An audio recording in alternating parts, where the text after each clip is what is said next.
Good morning, America. Breaking news for our viewers in the West on the U.S. and Russia prisoner exchange, including Wall Street Journal reporter Evan Gershkovich and former U.S. Marine Paul Whelan. Vice President Kamala Harris hits back after Donald Trump questioned the racial identity of the country's first black vice president. Plus, what Trump said about his running mate, J.D. Vance, and the January 6th riot. Would you pardon What's those going to people? happen? Oh, absolutely, I would. You would pardon those? If they're innocent, I would pardon them. They've been convicted. And by the way, Are Rachel Scott questioning the former president? The accused mastermind of the 9/11 attacks and two accomplices agreeing to plead guilty after years of negotiations. The reaction from some of the victims' families this morning. 911 calls released in the Sonia Massey police shooting. It sounds like somebody was banging on the side of my house. I don't know. Oh, could y'all come and see? What her mother told dispatchers and why her family says officials were trying to cover up what happened. First responders racing to save a toddler trapped inside a pipe. He's probably 8 feet down. 8 or 10, somewhere around. How they pulled him to safety and what his parents are saying. New twist in the baby reindeer lawsuit. What Netflix is now admitting about the woman at the center of the story. Plus, the preliminary results from a new study on the popular weight loss drug Zepbound and the possible added health benefit. StubHub drip pricing? The new lawsuit accusing the popular ticketing site of advertising deceptively low prices. What you should look for before your next ticket. Trinity Rodman and the women's soccer squad now gearing up for the quarterfinals, while men's basketball, they show their muscle. Plus, say cheese, the silver medalists with the photos that are just too Gouda, as fans go crazy for the new untouchable king of the pool, scoring double gold medals on the same night. And a league of her own. Katie Ledecky breaking her own Olympic record and getting this golden reaction. We're going to hear from that young fan whose dream came true. Live in Times Square, this is Good Morning America. I gotta say that young fan's reaction, So cute. priceless. Good Yeah. morning, America. Katie Ledecky is unstoppable. We're gonna have so much from Paris just ahead. And Robin, we have a lot of news to get to this morning, including the alarming new report that says 17 types of cancer are on the rise for millennials and Gen X. And this morning, the CEO of the American Cancer Society will be joining us live. But first, we begin with breaking news right now on the prisoner exchange with Russia and the U.S., including Evan Gershkovich and Paul Whelan. Chief White House correspondent Mary Bruce starts us off. Good morning, Mary. Rebecca, good morning. We are just learning this breaking news. I am told that the U.S. has now agreed to a prisoner exchange that will be bringing home, they expect, Wall Street Journal reporter Evan Gershkovich and former U.S. Marine Paul Whelan, both held wrongfully detained by Russia. I am also told that the expectation is that they will soon be in U.S. custody. Rebecca, this comes after months of painful, detailed negotiations here behind the scenes with all of the parties involved. Evan Gershkovich, of course, has been detained since March 2023 on those spy charges that the Journal, the U.S., and he all have labeled a sham and fiercely denied. He was sentenced just last month to 16 years in a penal colony after that secret 3-day trial with absolutely no proof. His story, of course, we have seen since he was detained has become really a rallying cry around the world for the fact that journalism simply is not a crime. Also coming home, we know Paul Whelan. He is the former U.S. Marine who's been held for over 5.5 years. The 54-year-old security consultant was visiting Russia for a friend's wedding when he was arrested and also slapped with similar espionage charges that the U.S. also denies. Now, Whelan, of course, was left out of previous deals, the U.S. bringing home other wrongfully detained Americans. But today, we are told the hope and expectation here is that Whelan will now finally be home. Rebecca, no word yet, no official comment from the president yet, though I suspect that will change. Rebecca. Thank you, Mary. We turn now to Donald Trump questioning the racial identity of Kamala Harris. Overnight, the vice president hitting back at the remarks Trump made at the National Association of Black Journalists convention. And our Rachel Scott is in Chicago tracking the Trump campaign, where she was one of the journalists who interviewed the former president. Good morning, Rachel. Good morning to you. Former President Donald Trump did come before an audience of black journalists, and he took questions on a range of issues, from his running mate, Senator J.D. Vance, to January 6th. But it was his comments questioning the racial identity of Vice President Kamala Harris that are drawing backlash this morning.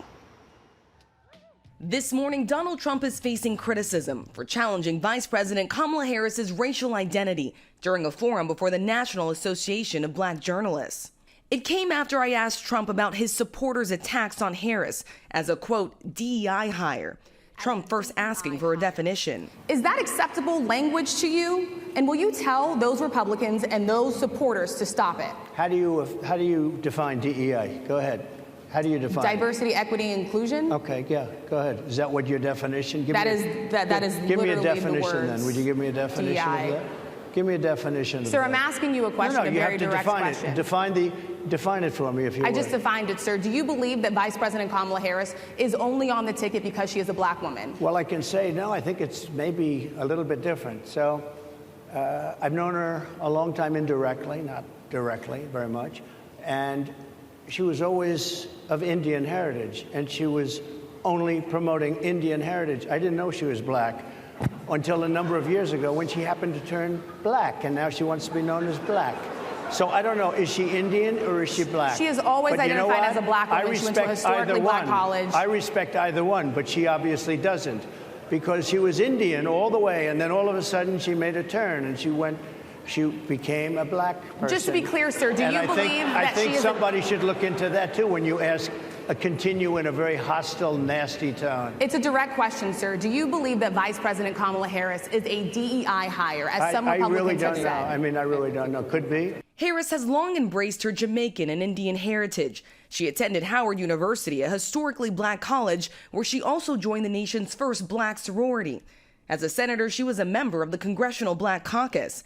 And hours later, Harris came before another historically black sorority, responding with this. It was the same old show. The divisiveness and the disrespect. And let me just say, the American people deserve better. Republican Larry Hogan, running for Senate in Maryland, calling it unacceptable and abhorrent to attack Vice President Kamala Harris or anyone's racial identity.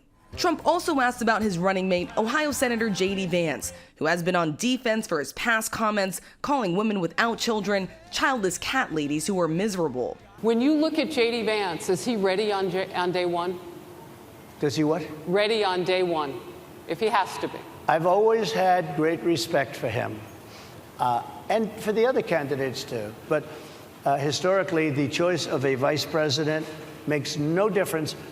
You're voting for the president, and you can have a vice president who's outstanding in every way, and I think J.D. is. I think that all of them would have been. But you're not voting that way. You're voting for the president. You're voting for me. Trump not answering whether Vance is ready on day one. His running mate on defense. That's what the president said to me privately when he was thinking about selecting me or somebody else. And it's just true. Most people are going to vote for Kamala Harris or for Donald Trump. I also asked about his pledge to pardon those convicted in the January 6th riot. When Time magazine asked you if you would consider pardoning all the rioters, you said, yes, absolutely. Sure. You called them patriots. 140 police officers were assaulted that day. Were the people who assaulted those 140 officers patriots who deserve pardons?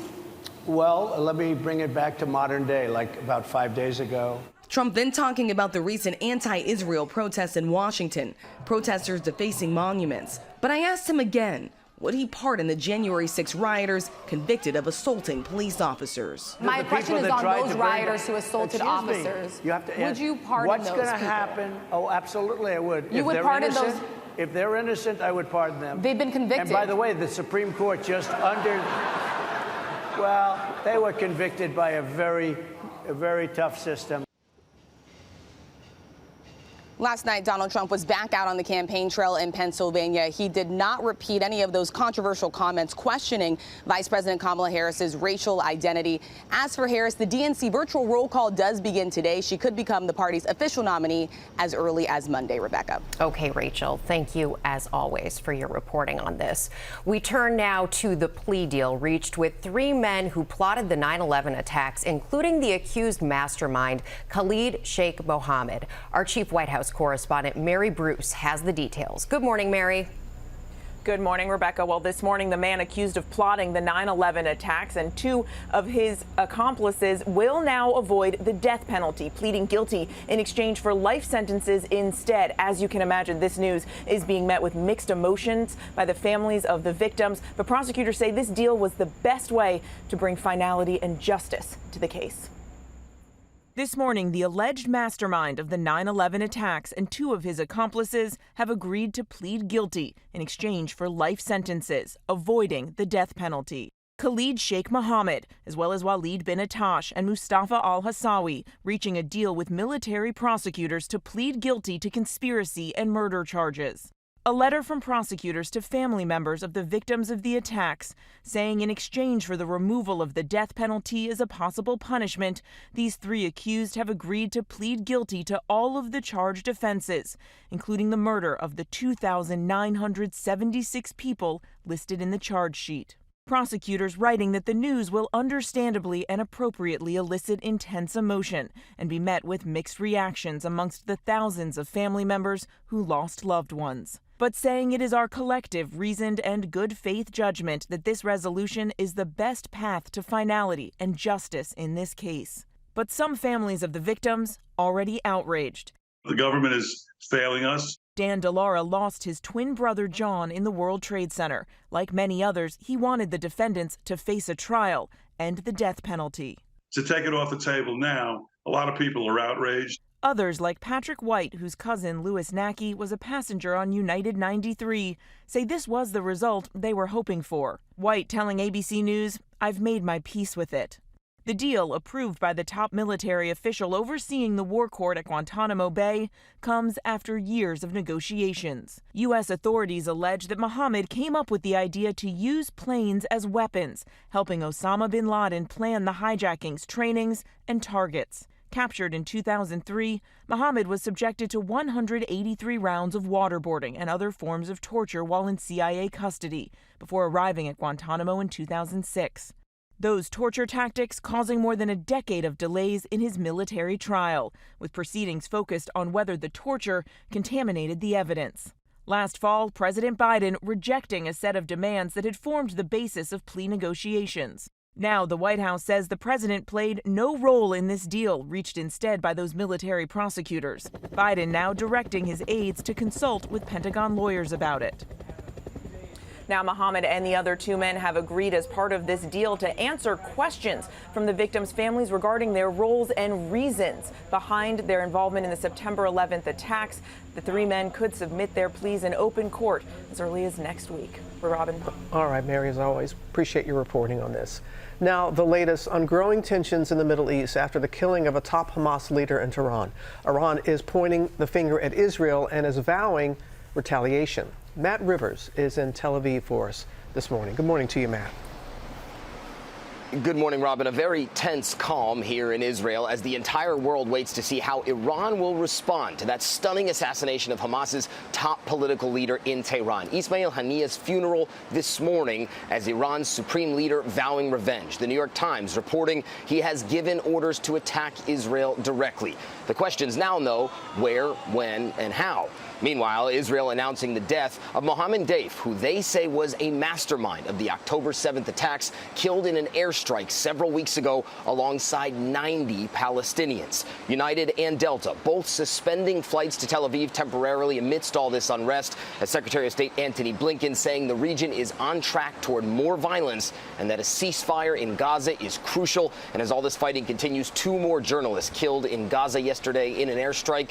The Committee to Protect Journalists saying more than 100 have been killed since the start of this war. Robin? More than 100. Matt, our thanks to you. Ginger, good morning. Here's a look at that Western heat building and growing beyond records. You can see Grand Junction there could see records for 3 days in a row. What that does, the heat dries out vegetation. That, and it's harder for firefighters to fight just because it's more intense. And we're thinking about all of them out there right now. Ginger, thank you. We turn now to the new lawsuit accusing StubHub of illegally tricking customers into overpaying for tickets. Elizabeth Schulze has the details and what consumers need to check before they purchase those tickets. Good morning, Elizabeth.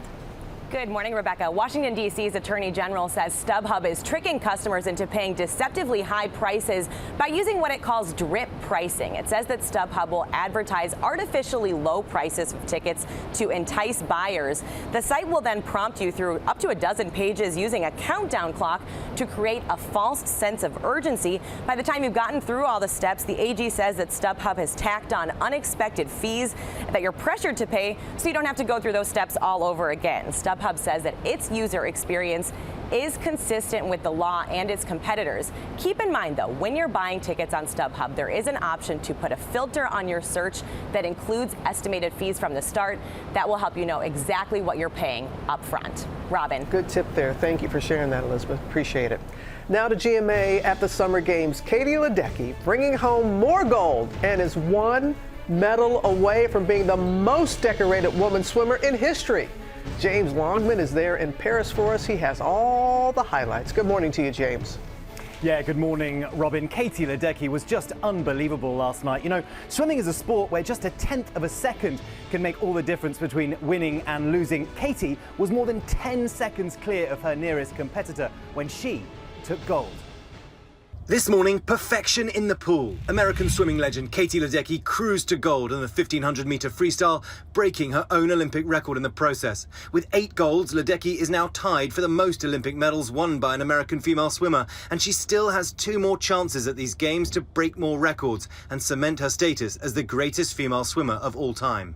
I'm just trying to appreciate it, appreciate the moment, and I mean, I don't mean to celebrate that much, but it comes out. Just the happiness and the joy, it just comes out. The joy definitely coming out of this young fan, the moment going viral as she's visibly stunned when Ledecky made eye contact and waved to her. It was really cool. I was like, she waved at me, she waved at me. I would never think that I would get waved at by an Olympian. Teammate Tori Huss with a strong performance, securing the silver in the 100-meter freestyle, and France's 22-year-old Léon Marchand pulling off 2 record-breaking wins, taking home gold in both 200-meter butterfly and 200-meter breaststroke, just 2 hours apart.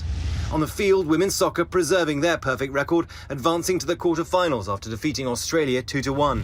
On the basketball court, Team USA with a decisive victory over South Sudan as the All-Star team punched their ticket to the quarterfinals. And in the men's doubles quarterfinals, Americans Austin Krajicek and Rajiv Ram serving up an upset against Spain's dream team, Rafael Nadal and Carlos Alcaraz. And another huge day for women's gymnastics. Simone Biles and Suni Lee will go head-to-head in the all-round final later. It's the first time that 2 champions in that event have faced each other. A lot to look forward to, guys. The hits just keep on coming. All right, James, thank you.